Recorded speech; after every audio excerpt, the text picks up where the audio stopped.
obviously, and a lot about the Eagles offense. Most notably, the first thing I want to ask you about is just this team as a whole. What can I ask you? Like, what surprised you the most about how this team played this football season?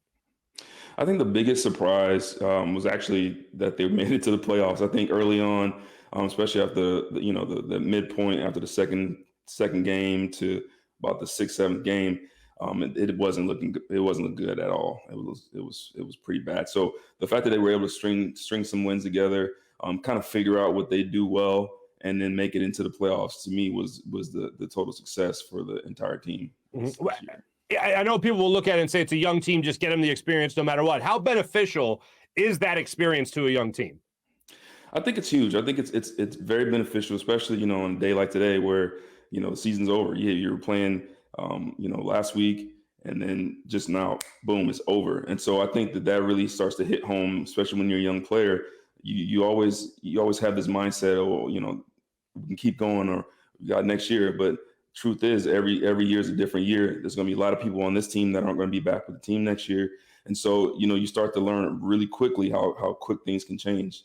Mm-hmm. I want to ask you about the defensive coordinator, Jonathan Gannon, already getting a lot of interest. Now 3 job interviews. He's supposed to go on to be the head coach of maybe the Texans, maybe the Vikings, and then maybe the Denver Broncos.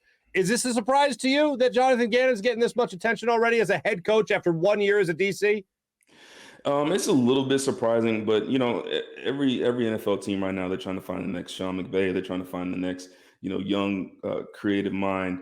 And barring what happened this season, I personally don't think his resume is there yet. After seeing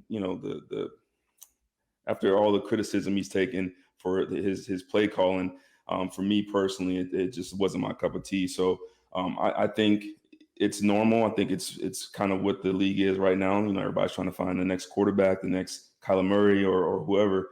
And so, these owners are taking a chance on a guy that may or may not be ready yet. Mm-hmm. When you and I last talked about Jonathan Gannon, one of the things you talked about was how after the Chargers game, which is when we last spoke, he blitzed more than he ever had the entire season to that point. He blitzed Justin Herbert more than he had any quarterback throughout the season. And then he blitzed a little bit more. But when you and I talked about it, you said, they're kind of blitzes because they're either rushing 4 or 5, but that's not really a blitz to me. When you play for a guy like Jim Johnson, it's not really a blitz to you. What did you make of how he did the second half of the season as defensive coordinator? I think as a whole, I think he did get better. I still think I think I'm really frustrated with last night's game. I think he kind of regressed, and I think especially in that first quarter, it felt like he was afraid to get after Brady a little bit. And you can't go against a guy like Brady and spot him 17 points, which they did, and playing soft earlier in the game. They kind of picked it up towards the end. He started changing up the coverages. The front four started to get there. But I think up until yesterday, I think he was progressing really nicely and doing some really cool things. But I just feel like maybe at the beginning of the game, maybe he was a little bit too worried about Tom and his football IQ.